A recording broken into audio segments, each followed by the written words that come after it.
I'm in a fortress, man, I feel trapped. King of the hill, but I'm still under attack. And I feel less inside when these weapons fly. And ain't nobody got my back. Cause I feel my aggressive when I'm under pressure. I'm losing my focus, I'm missing my steps.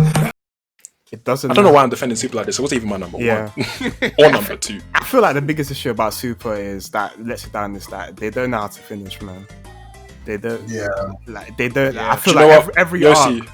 I'll give you that. Every arc ended with such a fail. The Frieza one, when they robbed Vegeta of the victory. Oh my days! Completely unnecessary.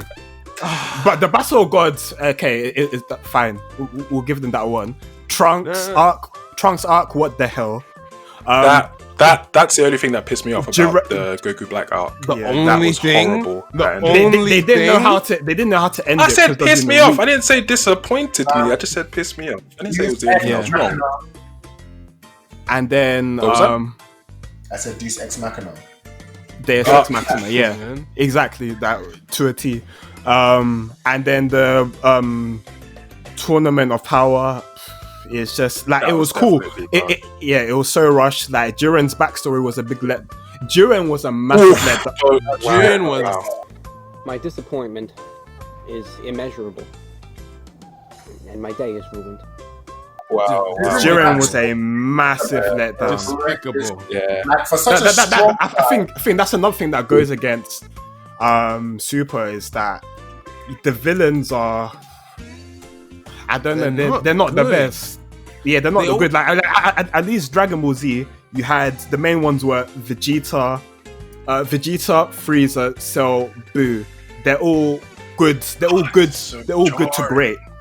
While if you look at Super, look at the villains. You had Beerus. I like that. Frieza again. Okay. Frieza's always. Hit. I liked Hit, but still that arc felt like there were no stakes. It was just a bit like Hit's cool. And then we go on to Zamasu. I liked him. Okay, he was a decent villain, but the arc just kind of ruined it for me. No, I don't even think he was a decent villain. Can I interject somewhere, please? Yeah, interject. Come in. Because I feel like one thing, again, this is kind of out of universe, but I feel like Super, again, is a bit of a funny one because similar to some of the previous storylines in Dragon Ball which are completely over, Super isn't. So retrospectively speaking, certain arcs, for example, like the Universe 6 versus Universe 7 arc, even though there wasn't like a massive like overarching story, it was literally just two universes against each other. Yeah. That That obviously set up Zeno. It obviously set up the fact that obviously there's a difference between the essentially other beings who were stronger. Basically, Goku and Vegeta weren't at the strongest point they could be. And I feel like certain arcs are setting up. So, for example, with the Tournament of Power and obviously introducing things like Ultra Instinct, for those of you who don't read the manga, that has set up quite a lot in the following arc in terms of its meaning and significance. So, and obviously Super starts off with, they obviously have to kind of go back in time and remind people, okay, this is Frieza's back in the story, we obviously want to bring you back, so bring back a fan favorite. So there are like little asterisks next to certain arcs, which I feel like you can technically remove once the story fleshes out a bit more, which it still is. Yeah, that's fair. But I was gonna say that's fair, but like at the beginning of this, we said that we're gonna take Super to the point that it was technically officially finished the anime, which is Tournament of Power. Well, Brody, I guess. Super is shown, and here's okay. Pulling it back because the Super movie is great, but then I do not think it redeems Super because even talking about how Goku approaches enemies, Goku moves with an arrogance in Super that is unparalleled. Right? He hires Hit to kill him. He starts the whole Tournament of Power in the first place. Like it doesn't really make sense. I feel like him as a character got a lot of the characters. Vegeta's conclusion as a person, the Boo arc, the sacrifice, it was beautiful. He admitted he loved his family, and then Super basically just threw away that character development so that they could do it again. What? Right? No, don't do this. Do not say that. Vegeta No. Why? What? Vegeta Let already. Solomon speak. Let Solomon speak. Let Solomon speak. Listen. Vegeta already accepted that Vegeta doesn't care about Goku. In Z, at the end of Z, he was like, I do not care about surpassing Kakarot anymore. I'm going to be my own man. I'm going to figure myself out. And then he learns the exact same lesson in Super when he discovers Super Saiyan Blue Plus or whatever it is. And like, oh, I'm gonna find my own path to power. You already did that, my G. You already stopped caring about Kakarot. But Super came and said, nah, bun all that. Vegeta's gonna be chasing after Kakarot again for the whole time. No, that just threw away his character. I disagree. Do you know what? There's subtle differences there. From what you just said. So with the end of Z, he literally just stopped caring about fighting in general because there was peace on Earth. All he cares about is his family. Obviously, as soon as the threat rises again. And this has been a theme with Vegeta since we've been introduced to him as a character. Vegeta hates when people are significantly stronger than him. Like, he just cannot stand it. Rivals, one thing. We're talking... But when someone is significantly stronger than him, i.e. when Goku achieved the God form, and it's like, why did we choose Goku over Vegeta? Of course, that's going to spark something in him for him to be like, cool, let me catch up again. You're thinking of the end of the Cell saga, I think it was, when Vegeta... I'm talking about the end of the Buu saga, when Vegeta learned about Super Saiyan 3, and he finally just accepted that Goku was stronger than him. He accepted it. He was going to be his own person. Yeah. But I argued that he still is in Super...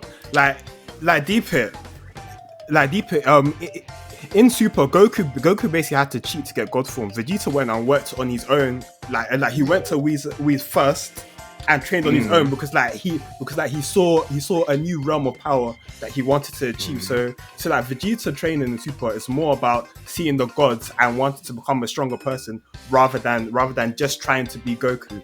So I think that's the fundamental difference. Because like Vegeta as a character always wants to be stronger. Because he's a Saiyan, it's his pride. He's a Saiyan prince.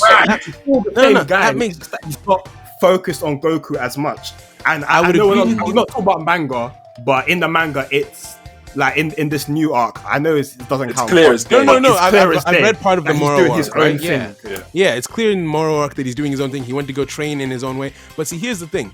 I would agree with you if Vegeta himself didn't say the opposite, because when he discovered that Super Saiyan Blue Plus, when he busted it out for the first time, he emphasized the point that this is his turning point, that this is when he stops following Kakarot. So even though I hear what you're saying, but Vegeta himself is the one that's saying, nope, that character development didn't happen then, it's happening now. Right? I mean, no, but wait. Solomon, you have to contextualize what he said there. Low-key, his universe was at stake. So he's not going to be like, oh, do you know, I'm not going to follow Kakarot because, who cares if my universe gets destroyed? So, of course, he's going to need to find a way to break through if he wants to contribute to save his universe. And also, for that, what I'll say is that, okay, like, Goku did get Ultra Instinct first, but again, that was enough of God and like, Angel things. So, like, Whis mentioned Ultra Instinct a few arcs back. So, like, that was something that both of them have been trying to train to achieve.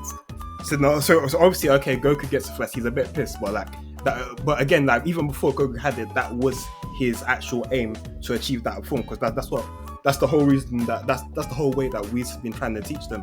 So it's like he just found his own way because he's just like screw this, like screw the gods. Even I'm gonna do my own thing. That's different to like, oh, screw Goku. I'm doing my own I hear thing. you, but the show of Super just doesn't feel like it gives that much. He feels like Goku's sidekick. He's about to kill Frieza, but nope, Goku has to do it. He's about to win the tournament 6 and 7 arc, but nope, Goku has to do it. He just feels like he's in his shadow the whole time. I mean, Goku didn't actually win. That's not his character. That's the plot. That's not Vegeta. The thing is, if Goku had faced Hit first time round, Goku would have got his ass. We don't hand it to him. We don't know that because Vegeta in Blue is fighting Hit, going toe to toe, and then Goku in his base is able to take him on. No, like but, the way that what? Whoa! When was this? No. Some random alien told them how to fight Hit. No, like Goku knew Hit's secret of that the way he fights. Like, no, he was watching the time skip. Yeah, but my point is that but when he started the fight, Hit was like, "Aren't you going to transform?" And he was like, "Nope, I haven't figured out how to beat you yet, so I'm gonna save my stamina." And somehow he was still going toe to toe with him. Whereas in Vegeta, I wouldn't say toe to toe. I mean, what would you call that? Because they were blocking each other's blows, hitting each other back and forth. Yeah, but If you have to Vegeta remember, and like, Blue are someone- struggling. No, but you have to remember, someone like Vegeta's just here, had 3 fights in a row. that too, because you keep winning. But it's When still- you win, you stay no, on. No, but see, look, on your base form, Super Saiyan 3 is like what, a 50,000 times multiple. There's no reason. I don't care how tired he is. There's no reason that Vegeta in blue should be doing roughly the same as someone Goku's fighting in his base form. The multiplier is all over the place. Wait. What I was gonna say is that with that fight in particular, if Hit really wanted to, he could have probably taken out Goku pretty quickly. Yeah. But the fact that, and the thing is, Goku does this all the time when he faces. Even this happens again with Jiren. Jiren could have ended the Goku fight, the original one, in seconds. Obviously, when Goku's like, "Oh, let me just what's it called? Scope out my opponent. Let me start in my base form." Naturally, and this is a common trend in Super, at least. Goku's such a The fucking opponent idiot. kind of I don't matches like that. Goku. It's a plot I convenience. mean, Goku's a different argument because Yeah, I'm not a that- massive fan of Goku in general. That's a plot convenience, because if the first villain does it, cool, maybe that's just his personality. If the second villain does it, okay, that's weird that he has the exact same personality. Oh no, but all of your villains are gonna wait for you to power up. That's plot convenience, my G. But To be doesn't that honest, happen to throughout be Dragon honest, Ball they're as very a self-aware. storyline? To be honest, in the Tournament of Power, they were very self-aware about that. Like when 17 like shoots down that person that was powering up, then everyone's like, "Hey, why did you shoot?" Finally, why did you shoot someone's him down? actually- We were powering up, but then you're just like, "Why would you wait?" That was funny. That was funny. Yeah. So yeah, that is a common trope in like the whole of Dragon Ball. The They whole always Dragon they Ball thing, just that's stand not- there and watch them power up. Like, that's like, what are you doing, man? That's just No. See, in Dragon Ball, they do it thematically. In Super, they do it out of convenience. Frieza versus Goku. When Frieza was fighting them and everything, they couldn't stop Frieza. There was nothing that they could do. So he was just gonna. Frieza was the one playing with them. That's who Frieza is. When it comes to Cell, it wasn't that they were waiting for Cell to power up. So it's not that Cell They waited let for them him to power up. They let Vegeta him. literally let him do it.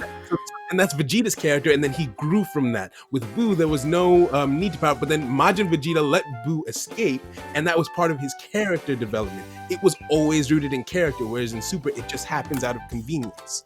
Hey, thanks for watching the video. If you enjoyed this content, please hit like, share it with your friends who you think might like it too, and subscribe on whatever platform you're watching this video on. We're going to be doing a lot of discussions and debates in the future, so if you'd like to stay tuned for all of that, hit the notification bell and leave a comment with any thoughts you had on the things we discussed. I think that's everything, so catch you in the next one. Bye.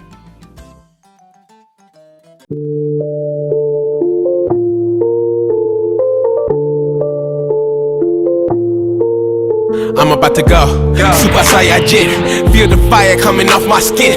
In the future, that's where I've been. So I'm about to tell y'all where the end begins. It's all black, where my kin. It's cold outside, I need to bring y'all in.